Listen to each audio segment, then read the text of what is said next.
ইঞ্চি growth হবে ও করতে আসবে, এটাকে বলা হচ্ছে রিবন্ডিং প্রসেস। তখন আমি কি করব, এই ক্রিমটা দিয়েই তো আমার তখন করতে হবে, কারণ চুলের টেক্সচার তো আর চেঞ্জ আমি করিনি। এই ক্রিমটা দিয়ে আমি করছি। নিচটাতে ওর কি হেয়ার থাকবে, নিচটাতে থাকবে হচ্ছে স্ট্রেট হেয়ার, নিচে থাকবে স্ট্রেট হেয়ার। চুলটার পজিশনটা কেমন হবে, ওপরটা কার্ল, নিচটা স্ট্রেট, তাই তো হবে। সবাই বুঝেছো এই জিনিসটা? নেক্সট ইয়ার এই ক্লায়েন্টরা যখন আমার কাছে করাতে আসবে বা কোথাও করাতে যাবে, তখন ওর চুলের টেক্সচারটা কেমন থাকবে, ওপরটা কার্ল হচ্ছে। তোমরা বলতে পারো যে ম্যাডাম অন্য ক্রিম কেন অ্যাপ্লাই করবো না, ও চুলের টেক্সচারটা আমি ইনজেকশন দিয়ে চেঞ্জ করি, টেক্সচার তো এটাই থাকবে, ভেতর থেকে যে বেরোবে মোটা চুলই তো বেরোবেও। তা এবারে আমি যদি এই ক্রিমটা ফুল হেয়ারে লাগিয়ে দিই, কেমন হবে রেজাল্টটা? নিচের চুলটা কেমন আছে, ওর স্ট্রেট হেয়ার আছে, স্ট্রেট হেয়ারে একবার আমি করে দিয়েছি, স্ট্রেট করে দিয়েছি, আবার আমি ক্রিম লাগিয়েছি, কেমন হবে? চুলটা নষ্ট হয়ে যাবে তো। তখন আমি কি করব, কি টেকনিক অ্যাপ্লাই করবো, এইটুকু যে চুল, এই যে এইটুকু যে চুল, এইটুকু চুলে আমি লাগাবো হচ্ছে ক্রিম, এই যে এই ক্রিমটা লাগাবো।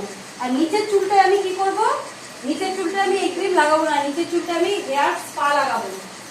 নিচের চুলটা কেন আমি হেয়ার স্পা লাগিয়ে রাখবো, তার কারণ হচ্ছে এই যে ক্রিমটা, ওপরের যে ক্রিমটা, এটা যদি আমি পুরো নিচ অব্দি টেনে যদি লাগিয়ে দিই, তাহলে নিচের চুলটা সর্বনাশ হয়ে গেল।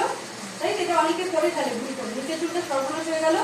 তো নিচের চুলে যদি লাগিয়েও যদি লেগেও যদি যায় ক্রিম, ধরো ভুল ভ্রান্তিতে লেগে গেছে ক্রিম, তাহলে আমি যদি স্পা ক্রিমটা যদি লাগিয়ে দিই, তাহলে ওর যে ক্রিমের এফেক্ট, সেই এফেক্টটা হবে, ফলে আমার চুলটা সুন্দর থাকবে। না, আগে আমি দুটো বাটি নেব, দুটো বাটি নিয়ে একটাতে স্পা ক্রিম নেবো, স্পা ক্রিমটা তোমাদের দেখাচ্ছি এখন, একটাতে এই ক্রিম নেবো। এই যে রেসিস্ট্যান্ট ক্রিমটা যেটা নিয়েছি, এটা আমি ওপরে এতটা পর্যন্ত লাগাবো। এটা লাগানোর টেকনিকটা কি, আমার এইটুকু কার্ল আছে তো, তার থেকে একটু বাড়িয়ে নিচে পর্যন্ত লাগাবো, লাগিয়ে দিলাম। আর এই নিচটাতে আমি কি করলাম, নিচটাতে আমি লাগাবো হচ্ছে স্পা ক্রিম। বুঝেছো? বুঝতে কি সমস্যা হচ্ছে কারো বলো? স্ট্রেটনিং ক্রিমটাও করতে লাগাতে হবে আর নিচে স্পা লাগাবো, যেমন আমার চুলটা যেরকম, সেটাই তো আমি বললাম। টেক্সচারটা এখন কেমন আছে, ওপরটা কার্ল আছে না, এই জায়গাটা কার্ল আছে, নিচটা স্ট্রেট আছে। তাহলে এই চুলে যদি এখন আমি এই ক্রিমটা লাগিয়ে দিই ফুল হেয়ারে, তাহলে কেমন হবে? চুল নষ্ট হয়ে যাবে না? তাহলে আমাকে কি করতে হবে, নিচে যতটা স্ট্রেট আছে ততটা স্পা লাগাতে হবে, আর ওপরটাতে এই ক্রিমটা লাগাতে হবে। ঠিক আছে? আচ্ছা, এবার এখন এই কথাগুলো সব শিখিয়ে দিলে আমার মাথার উপর দিয়ে যাবে, যেন এই বছর শুধু এইরকম হেয়ারই করবে তোমরা। ঠিক আছে? এটা বলছে রিবন্ডিং প্রসেস, মানে নতুন করে যে বন্ড হয়েছে, রিবন্ড হয়েছে, সেই প্রসেস। ম্যাম ওটা বলছি স্ট্রেটনিং করার পর অনেকে স্পা করে, যেটা করে তোমাকে স্ট্রেট হয়ে গেল, নিচে রাখবো।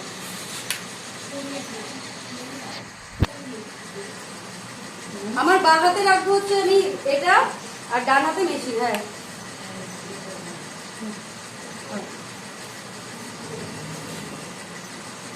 আবার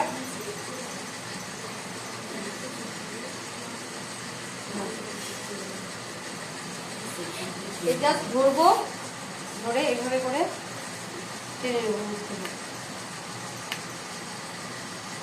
নিচে আসবো, নিচে আসছি, আর এটাকে এরকম ভাবে সাপোর্ট রাখছি।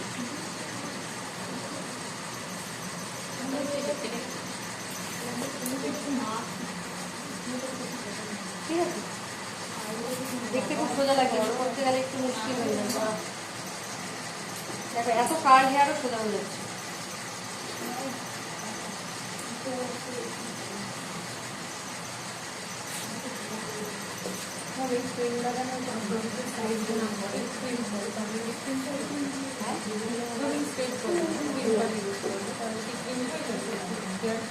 হ্যাঁ, কিন্তু ওই কাজটা কখনো করবে না, কারণ এটা স্ট্রেটনিং স্মুথনিং ক্রিম তো, এটা দিয়ে ওই কাজটা করতে যাবে না। এক একটা পারপাস করো না, এক একটা জিনিস। হ্যাঁ, ঠিক আছে। কি বলছি যে আচ্ছা আরেকটা স্টেপলার লাগাও, আরেকটা স্টেপলার লাগাও যা আছে লাগিয়ে দাও, লাগিয়ে দাও, অন্য একজনকে বসাও। আইকনিকের আমি গ্ল্যাম ইউজ করি, কিন্তু গ্ল্যামের থেকেও এটা 10 গুণ ভালো দেখলাম। এটা হচ্ছে টাইটানিয়াম প্লেট, ঠিক আছে? এটা 5,000 টাকার মতো দাম। আমি এইভাবে রাখবো আর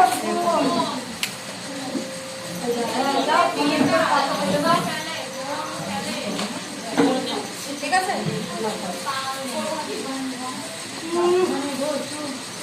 আচ্ছা প্রফেশনাল যাদের আছে ওটা প্রফেশনাল আর নরমালের মধ্যে পার্থক্য দেখে নেবে যে কেমন হয়। আচ্ছা একটু দেখুন,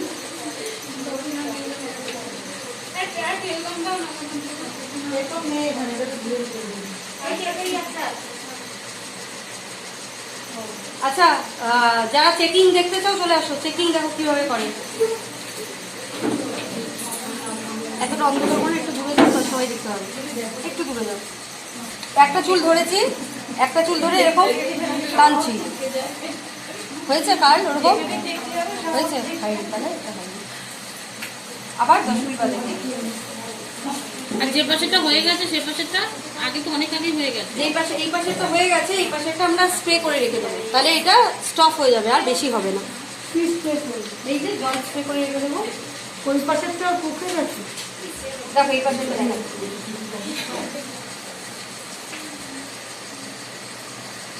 না এটাও হয়নি, এক একটা চুল পাতলা থাকে তো এক একটা চুল হয়ে যায়।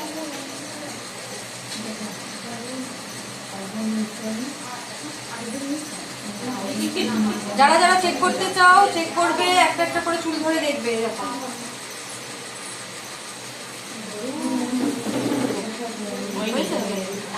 যে চুলগুলো একটু পাতলা থাকে না, পাতলা মোটা চুল থাকে না, পাতলা চুলটা আগে হয়ে যায়, মোটা চুলটা পরে। কবে সব কটা চুলই হয়? সব কটা চুল হয়ে যাবে। সব চুল চেক করতে হবে না, একটা একটা করে ধরে চেক করতে হবে। মানে এই সাইডের একটা ধরে একটাই হলেই তার মানে এই সাইডে পুরোটাই পুরোটা হয়ে যাবে। আবার দেখো। আচ্ছা স্ট্রেটনার টানাটা একবার দেখে যাও, স্ট্রেটনারটা ভালো আছে তো এই জায়গাটা একটু দেখে যাও সবাই। আমি ধরছি এরকম চুলটাকে ধরে এখানে আনছি, ধরে দেখো একটা জায়গায় টানতে হবে, একটা জায়গায় 3-4 বার টানবো, হয়ে গেল। এটাকে এইভাবে ধরবো, ধরে আস্তে আস্তে আস্তে আস্তে করে এরকম নামাবো।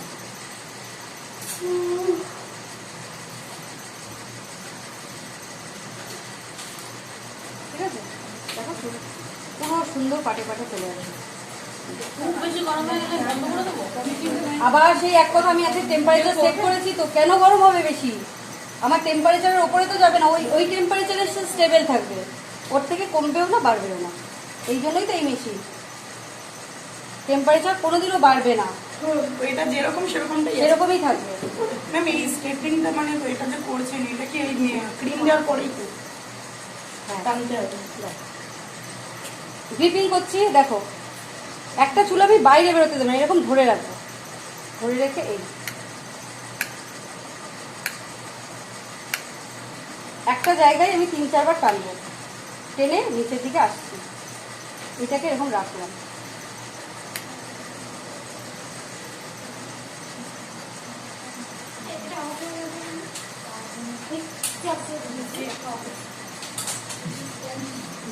ঠিক আছে,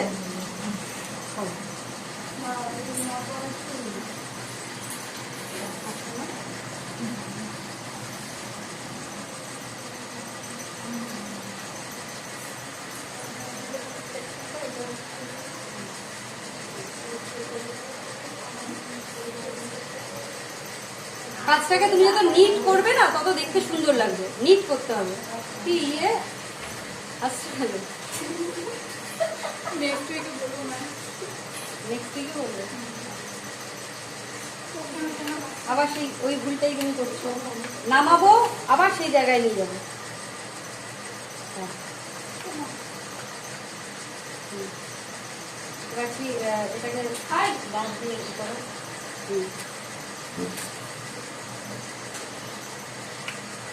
আস্তে আস্তে না, মিষ্টিটাকে আস্তে আস্তে না।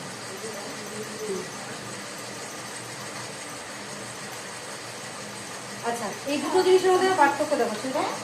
এইটা প্লেন, এইটা কি হচ্ছে উঠে আছে, এটা আবার জাস্ট এরকম ধরবে, ধরে নামালে তো আবার সেই জায়গায় নিয়ে যাবে, নামাবে আবার সেই জায়গায় নিয়ে যাবে, নামাবে আবার সেই জায়গায় নিয়ে যাবে, এরকম ভাবে করতে হবে, ঠিক আছে না? হ্যাঁ, করো, আর কে করবে করো, তুমি করবে, সবাই করবে।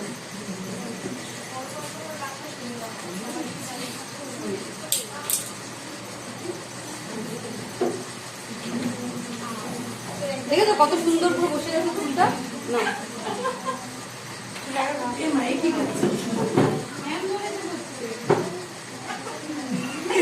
ঠিক আছে, করতে থাকো, আমি যাচ্ছি। আচ্ছা, চুল ভাগ করার প্রসেস কি? চুল ভাগ করার প্রসেস হচ্ছে এখানটা রাখবো, প্লেস করবো, প্লেস করে সোজা আসবো, এসে এই না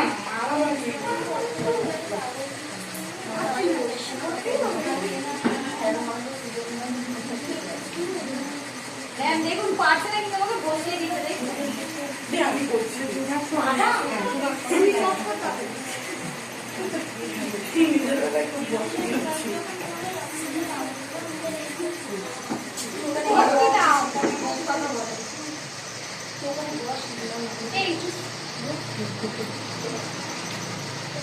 এই জায়গাটা ধরো সমান করে আনো।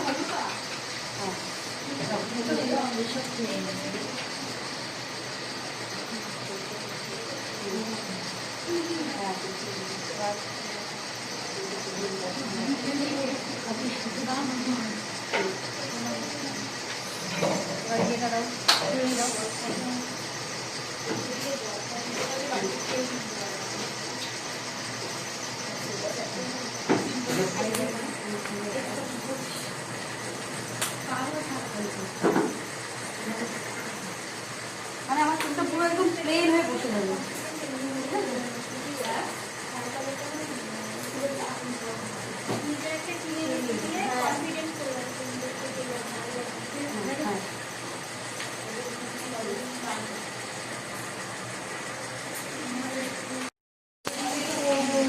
দেখেছো প্রসেসিং চেক করবো, দেখো ধরে টানবো।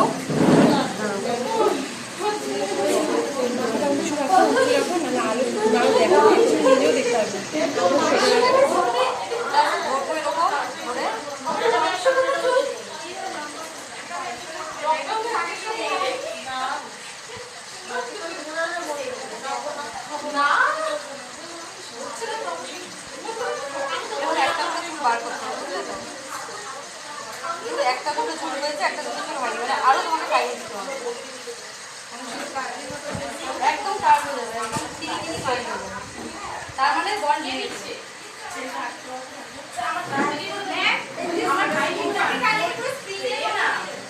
টেনে যখন ছেড়ে দেবো, হ্যাঁ একটা করে টানবে, একটা করে, বেশি টানবে না, হ্যাঁ বেশি টানলে ফ্রিজ হয়ে যাবে, আরো উঠে যেতে হবে।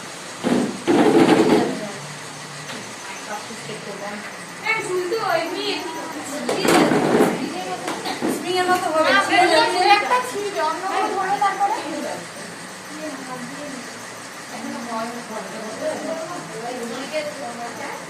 বুঝতে পারছো তো কিভাবে করতে হবে কাজটা? আচ্ছা, এন্ড কিন্তু তোমার হচ্ছে না, দেখো এন্ড কিন্তু ফ্রিজ হয়ে যাবে, এন্ডেও ভালো করে, মানে ওই সেম প্রেশার এন্ডেও রাখতে হবে। ম্যাম আমি কিন্তু করিনি।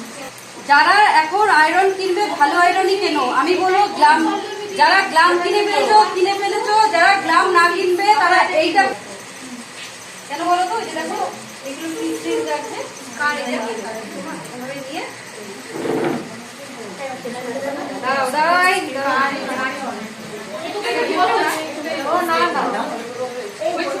এটা গ্লামের থেকেও 100 গুণ ভালো।